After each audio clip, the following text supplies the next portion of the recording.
Ilahilah tulil firdausi a'la wala aqwa ala nari jahim.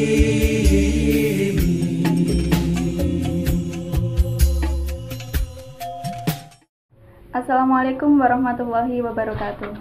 Apa kabar pemirsa KTV yang dirahmati Allah?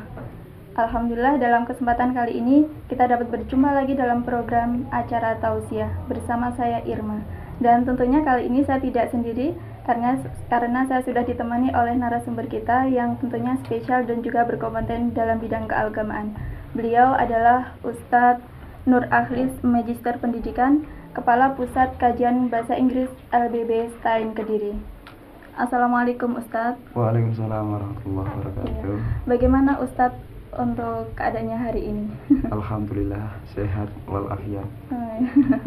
Cuma ya agak sedikit batuk.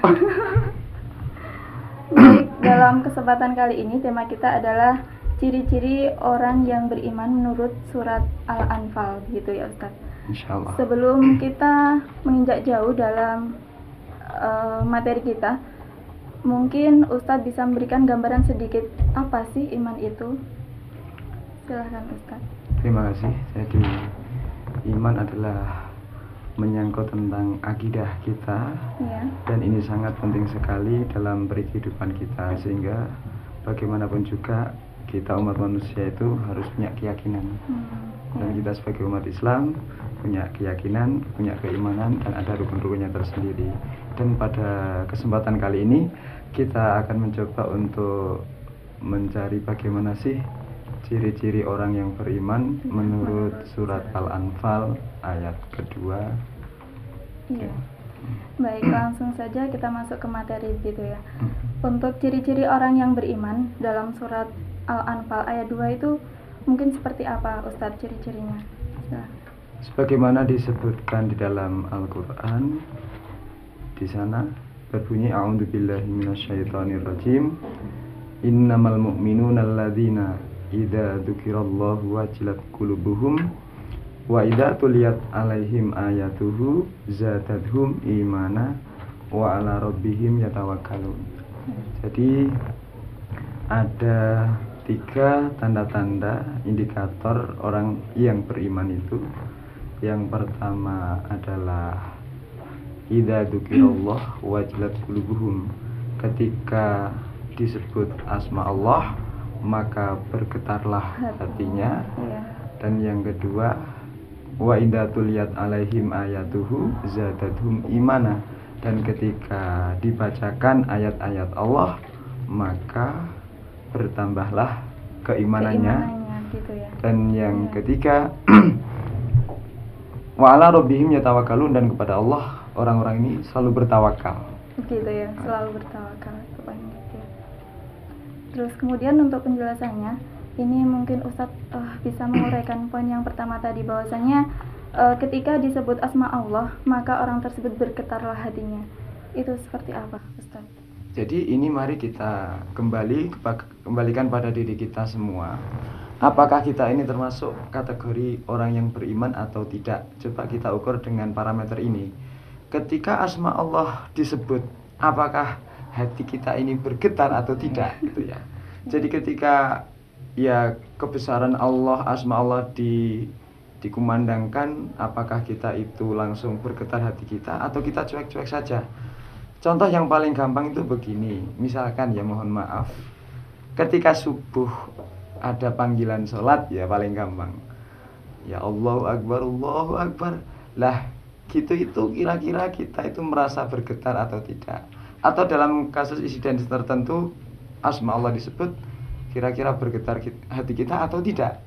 Maka di situ nanti kita bisa mengukur sejauh mana sih nilai keimanan yang ada dalam diri kita. Kalau kita sesuaikan dengan indikator yang pertama ini, kalau itu ternyata kita masih belum bergetar, ada panggilan sholat, aduh dipikir Allah itu sholat itu kan urusan orang tua. Jadi Biarlah pasif gitu ya Ustaz. biarlah yang ke masjid yang orang tua-tua saja. Jadi sudah ada panggilan tapi hati tidak bergetar, tidak ada semacam apa itu ya, tindakan untuk bagaimana segera untuk melecut diri, pergi ke musola, kemudian melakukan sholat, menjalankan ibadah dan sebagainya. Karena ini sangat penting. Iya. Ataupun dalam hal yang lain, barangkali ketika kita mendengarkan orang menyebut asma Allah melalui asmaul husnanya dan sebagainya untuk mengagungkan asma Allah itu, kira-kira hati kita itu tersentak atau enggak, bergerak atau enggak? Kalau tidak, maka sedini mungkin ya diusahakan untuk mulai berbenah diri. Mari coba diri kita. Oh, saya ingat bahwa dalam Al-Quran disebutkan kalau ada asma Allah, kok hati kita itu tidak ternyuh, tidak tersentak, tidak terpanggil, maka ya itu harus kita introspeksi, berarti keimanan kita itu masih kurang. Mumpung masih ada kesempatan, coba mari kita sadari sedini mungkin, kita coba untuk memperbaiki, biar nanti bisa ada nilai tambah dari sisi keimanan yang indikatornya nomor 1 ini. Iya. Jadi itu. Gitu. Terus kemudian untuk yang kedua tadi itu adalah ketika dibacakan ayat-ayat maka bertambahlah keimanannya. Seperti itu Ustadz ya. Itu mungkin penjelasannya seperti apa? Wa idza tuliyat alaihim ayatuhu zadatum imana. Ini adalah ketika asma Allah, ketika ayat-ayatnya Allah ini dibacakan, maka bertambahlah keimanan kita.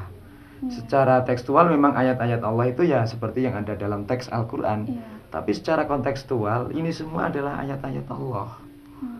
Jadi batasan minimal paling tidak ketika Al-Quran itu dibaca, itu ada semacam kenaikan tingkat keimanan kita, ada nilai tambah apa enggak?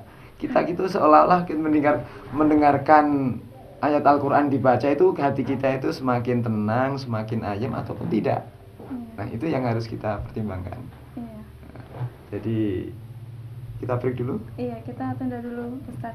Baik pemirsa KTV, jangan kemana-mana karena kami akan kembali lagi setelah jeda pariwara berikut ini. Tetap di KTV.